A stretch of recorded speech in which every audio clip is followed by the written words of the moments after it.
Hey there, welcome to this talk about going passwordless, a practical guide to passkeys in ASP.NET Core. My name is Maarten Balliauw. I work at Duende, the creators and makers of Identity Server. If we want to talk about passkeys, there is one thing we also want to talk about, and that is the problem that passwords currently have. So if you would build an application and you would want to work with passwords and so on, it gives you a number of issues for your users. Users would have to remember their passwords. The password may not be complex enough, for example.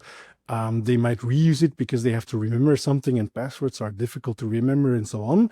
And you might even encounter people gluing a post-it underneath their keyboard or the back of their monitor and so on to just be able to remember the password that they were going to use. All of these things are an issue because it makes passwords very interesting for anyone who wants to try and mimic your account or log in using your credentials.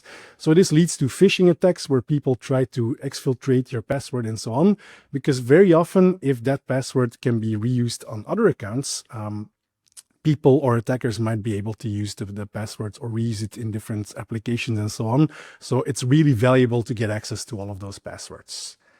As developers, we have to store those passwords. I still see to date very much reports about developers storing things in plain text and so on, so please don't do that.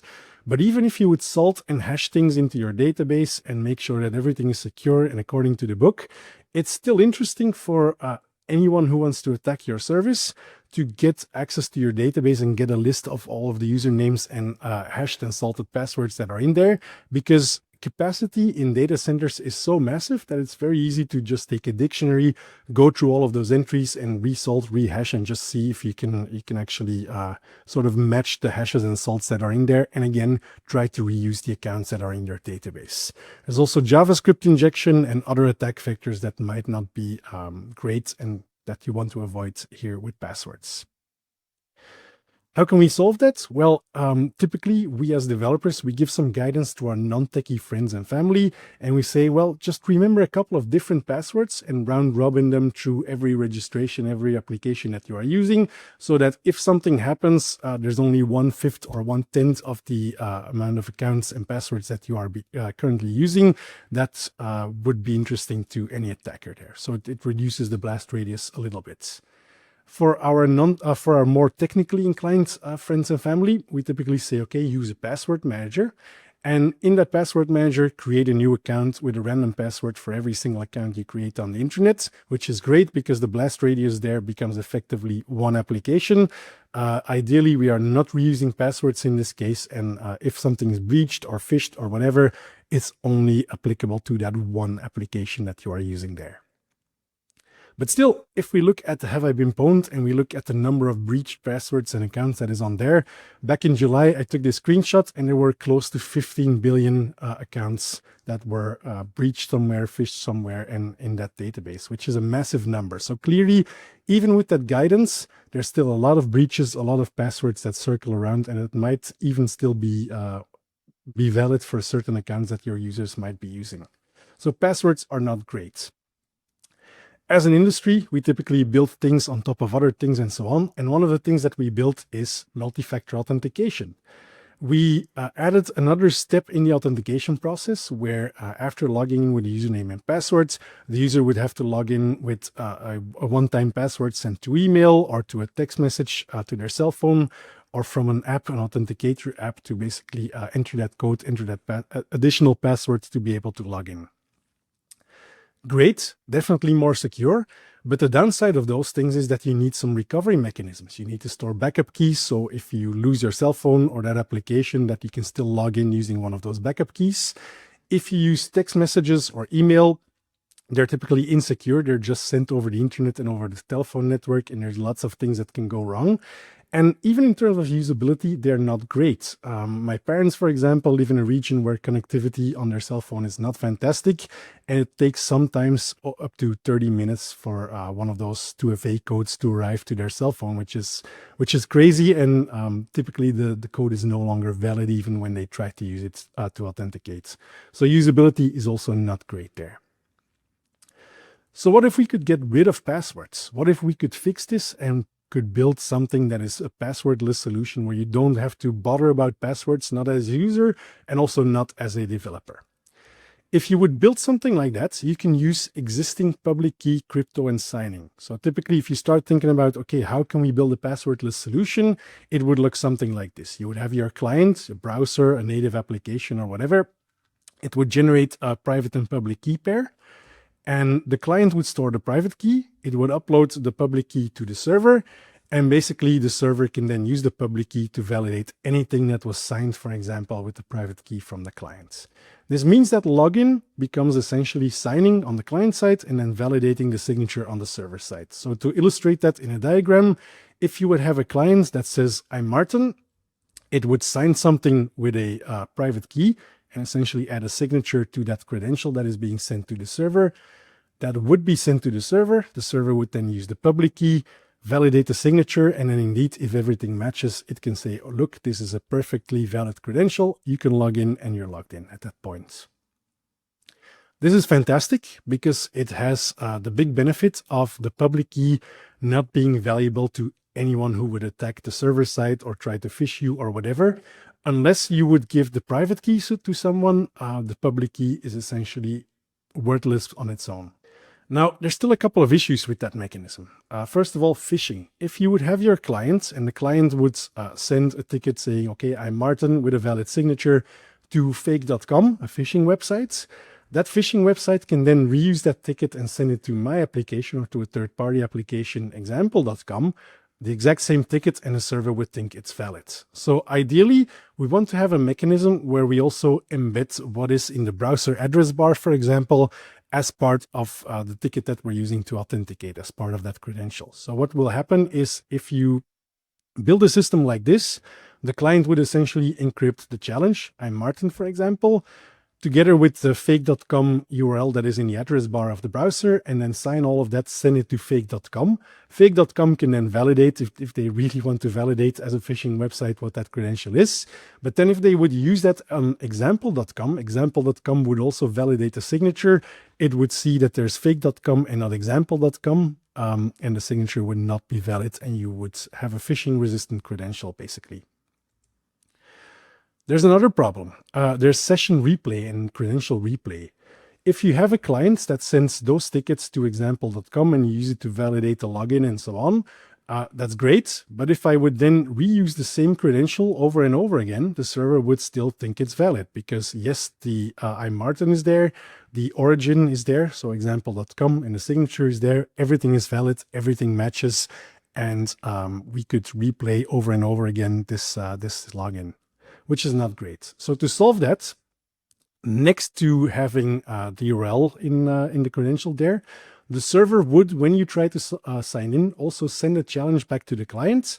The client would then also use that as part of the ticket to generate a signature there, and the server would then validate that challenge as well as part of the signature. If you would then reuse this ticket, reuse that credential, the server can basically say, look, I've seen this challenge before. I'm not going to let you in because this is clearly a replay of that credential. Sign in. Here's a new challenge. Do whatever you want to get in, but do it properly. Great. This solution, as it turns out, is something that is relatively easy to build. You would need 3 operations. One is to generate the public key pair when you register an account, for example. You would need an operation to sign whatever challenge, whatever address bar, origin, and so on you have. And you would need a method to verify things on the server side. All of this definitely solves breaches because the public key is invalid and useless by itself. It solves phishing because you include the origin, the address bar, URL, and so on in the message. And it also solves replay, which means that because there is a challenge that the server sends to the client in the ticket, the server can essentially validate, has this challenge already been used to try and sign into this application? As it turns out, there's a lot of smart people and a lot of industry partners and so on that came up with FIDO, U2F, and hardware keys to essentially build something like this. The first thing that came out many, many years ago, I think 15 years ago, was the universal second factor, U2F. It was using this exact same mechanism that we just saw, and you would have a hardware security key, typically something like this Yubikey that you might have been using. And that thing would essentially store the public and private key and make sure that you could use a technique like all of this to sign into the server. It also introduced a couple of additional concepts. First of all, attestation, where the server could essentially validate that the login comes from a certain type of security key. So if you are an enterprise and you say, look, our IT department is going to distribute 1,000 of those keys to our employees, you can essentially attest that the keys come from a certain batch or a certain type of authenticator there to further reduce the blast radius if something happens with the accounts there.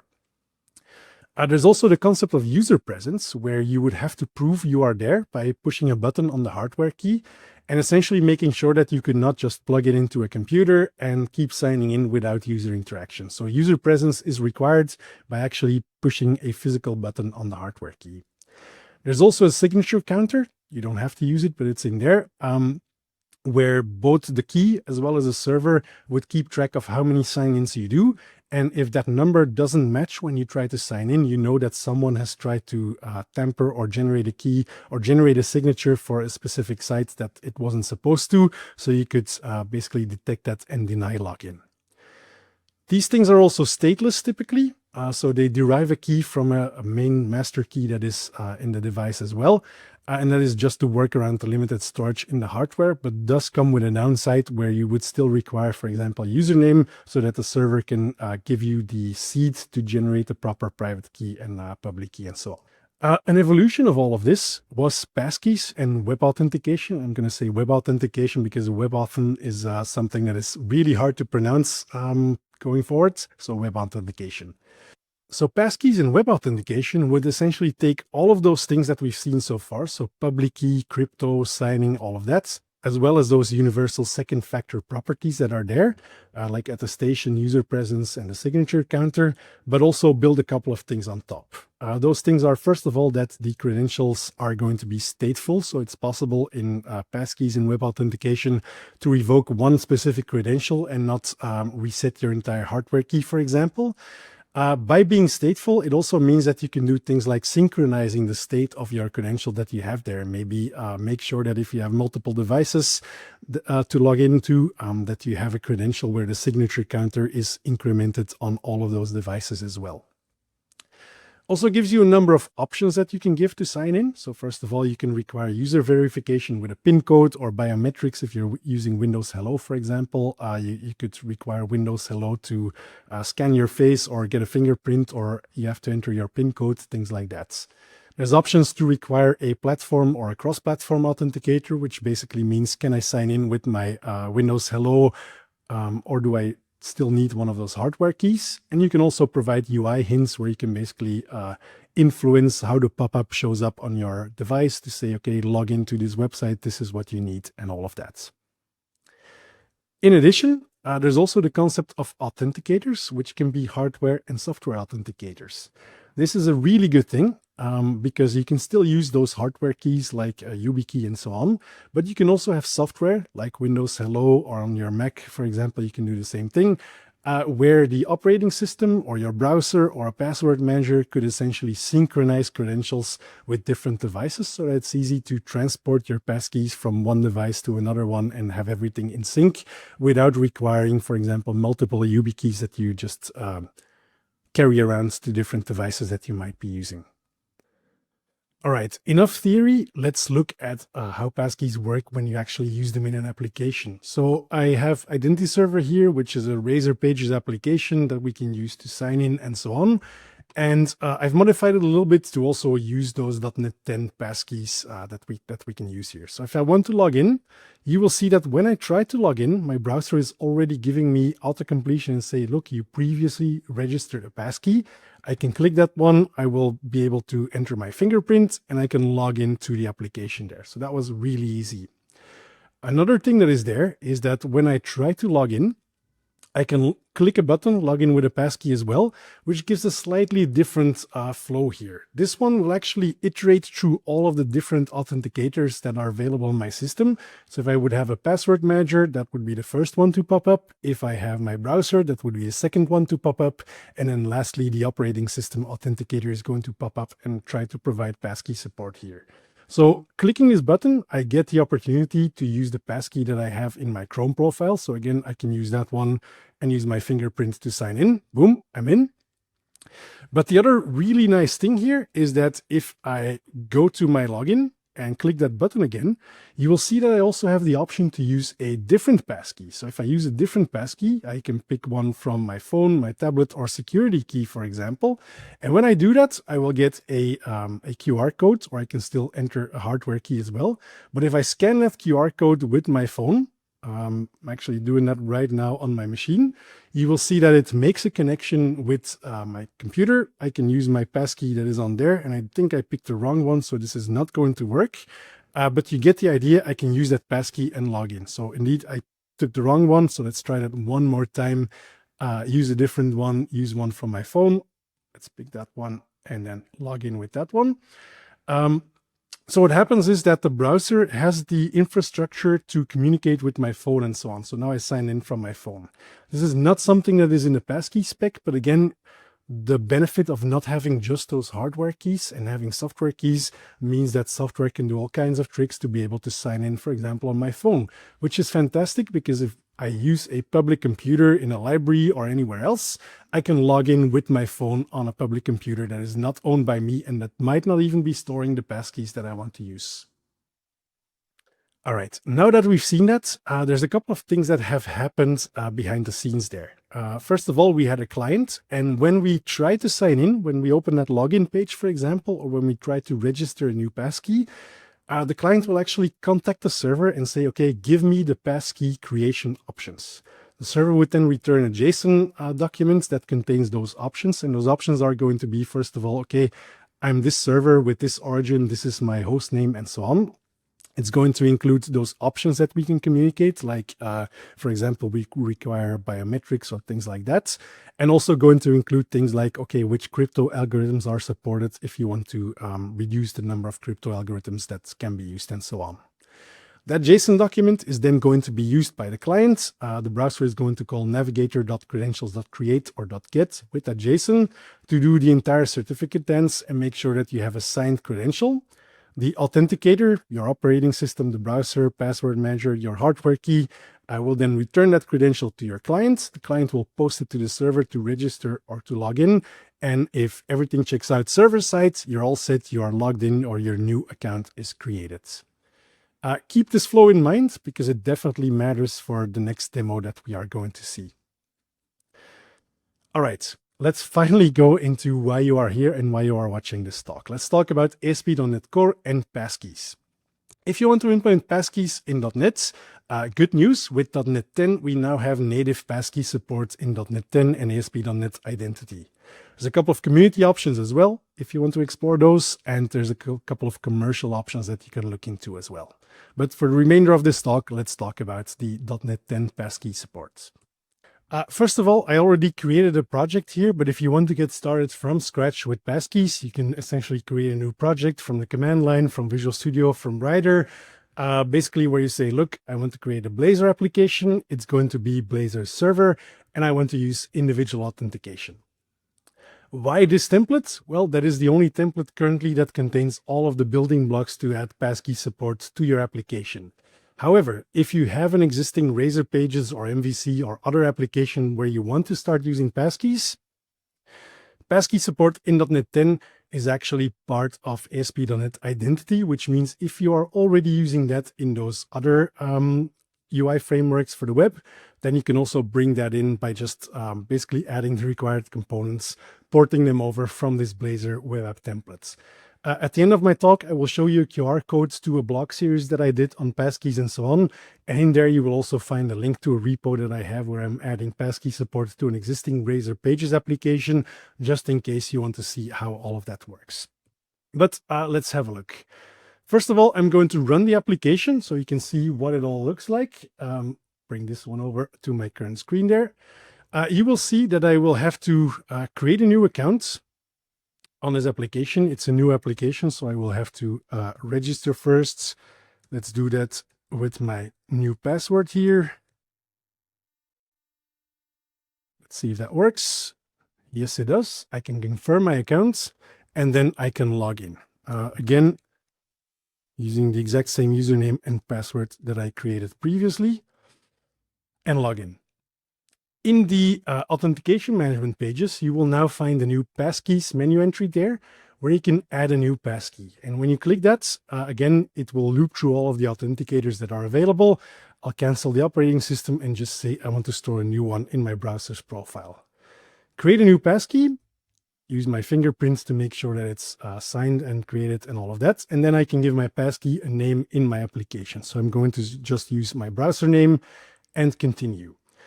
If you're building and adding passkeys to your application, this is a really good thing. Give people the opportunity to give the passkey a meaningful name so that if they later want to rename or delete it and so on, that they can do that. But with the passkey present, I can log out. You'll see that I get completion with my passkey, and I can use that one to log in again. There we are.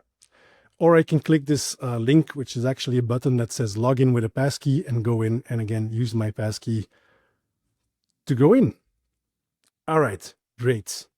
Now, how does this all work? Let's start with our program.cs and look at what is in there. So first of all, obviously your application will need authentication to be able to log in and have all of the cookie schemes and all of that registered. But second of all, you will need to be using ASP.NET Identity by calling add identity core, for example. Nothing special there. Except maybe the only thing is that the data store schema version is being set to version 3 in the new template here. Also, if you want to upgrade an existing Razor pages to make use of passkeys and so on, you will have to set the schema version to version 3 to make sure that you get the table that is required to store passkeys on the server side.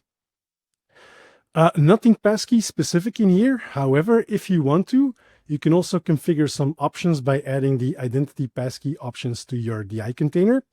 And those options, what are those? Those are basically the advanced options for making use of passkeys. So first of all, if you want to say, I want to specify the authenticator timeout, for example, set it to 5 minutes to be able to log in instead of the default 30 seconds, you can do that. If you want to check whether a specific crypto algorithm is allowed, you can implement this callback and basically give back a true or false based on what is required there. Validate the origin, all kinds of things there as well. I'm going to remove this one because we won't be needing it in this case.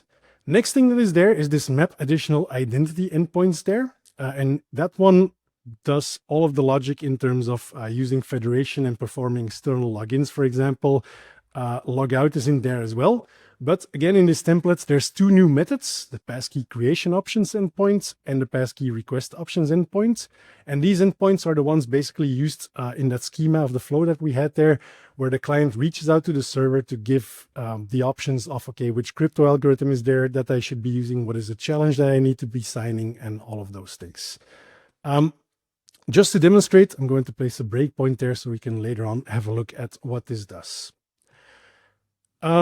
The client posts this to the server returns these options to the client. So what's the next thing that happens? Under components, account, and the login page there, you will find that on the login page, there is this button, or at least let's start with the first thing. First of all, you saw that auto-completion was there when I clicked the email field there. That is because we have the web authentication autocomplete attribute value in there. Second of all, we have that login with a passkey button or link that is down there. That is this passkey submit component that is added to the page. What that component does is basically do all of the bootstrapping that is required to work. Important to know, it's a Blazor component here that once the entire flow of signing the credential in the browser and so on is completed, will put all of the credentials JSON that is generated on the client in a form field named input.passkey. Why does that matter? Because that is where, if we are going to validate whether the passkey is valid or not, we are going to look at that input.passkey on login. And when we get there, we will validate the passkey and make sure that the user is signed in, etc. So I'm also going to put a breakpoint there. A couple more minutes I want to spend on this passkey submit component. If you go in there, you will see that that component renders a button named passkey submit, which is the one that the entire JavaScript side of things will basically subscribe to the click event handler when you click it. And you'll also see that there's a web component, which is basically an extension to the document object model in your browser, that a web component is there to essentially do all of the logic in terms of generating the passkey, passing in the operation, which can either be creating a new credential or logging in with a credential, etc. That thing is actually defined in Passkey submit.razor.js, where if you scroll down a little bit, you will see that we're adding this Passkey submit web component to the custom elements in our browser. We are subscribing to the submit element of the Passkey submit button that is there. And once that is clicked, we obtain and submit a credential. Let's dig into that one. Obtaining and submitting a credential depends a little bit on whether you want to create a credential or log in using a credential.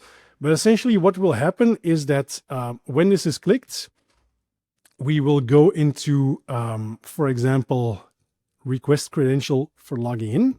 And request credential, what that is going to do is, again, reach out to the server, to this Passkey request options endpoint, get back the JSON from there. With that JSON, call navigator.credentials.get, which is the browser logic to make passkeys work.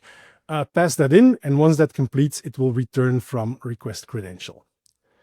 What is being returned is, again, going to be stringified to JSON, added to my current form, and then going to be submitted to the server, and then we can validate everything on the server. So lots of logic here, lots of boilerplate, but you will find that it's actually basically just making that external call, handling the JSON in the browser, and then posting the final credential to the server side. Right. We are debugging, I think. No, we are running. So let's switch to debugging just to see what is going on, and so you get an idea of what happens there under the hood. So if you want to log in, you will see that immediately a request is made to these Passkey request options. That is because the autocomplete is there. And the Passkey request options is going to call into .NET 10's sign-in manager, which now has a new method called make Passkey request options async. And that's going to return the options JSON that the browser can use to generate the signature and so on. So as we discussed in slides, there's going to be a challenge that will have to be signed, but also the options are there. So this timeout of 30 seconds to log in is there as well. Our origin is there, which you can use to validate that you're hitting the right server and so on. And then all of the other options can also be passed in there if needed. That's returned to the client. Once we then log in with a passkey, which I'm going to do here, we post to the server. The server again gets the credential JSON from the client, which contains, again, the authenticator data. It contains the JSON documents that contains like what are the options and so on. And it will also contain the signature, that is the actual credential or the part that we're interested in to validate that the browser actually signed all of this with the correct key and so on. All right, so we have seen that in .NET 10, you get Passkey support out of the box. It's part of ASP.NET Identity. It's included in the Blazor web application template with individual authentication. And it uses an entity framework core-based store, where if you want to implement this, for example, in Razor pages, you would still require to set the schema version to version 3 so that a new table can be scaffolded to generate all that. Before we wrap up, let's talk about a couple of considerations here. First of all, we are talking about passwordless, and as you have seen in the template, you still have to register a username or an email address and a password before you can actually start adding a passkey. That's great, the UX works and it's definitely there, but it still means that you have a username and password. If in your solution you want to make sure that you only have passkeys, for example, you can look at the passkeyinfo.isBackedup property. So if that property is true, you could add UI hints to, for example, remove the password if the user is okay with that. All right. So in summary of this talk, there's a big problem with passwords. Passwords are insecure, they are reused, they're typically not complex enough, they can be breached, reused across different sites, etc. So that's a problem. We can go passwordless with something that uses public key, crypto, and signing to handle all of that. We've covered U2F, FIDO2, web authentication, and standards around that. We've seen that .NET 10 now comes with out-of-the-box passkey support that you can use in your applications.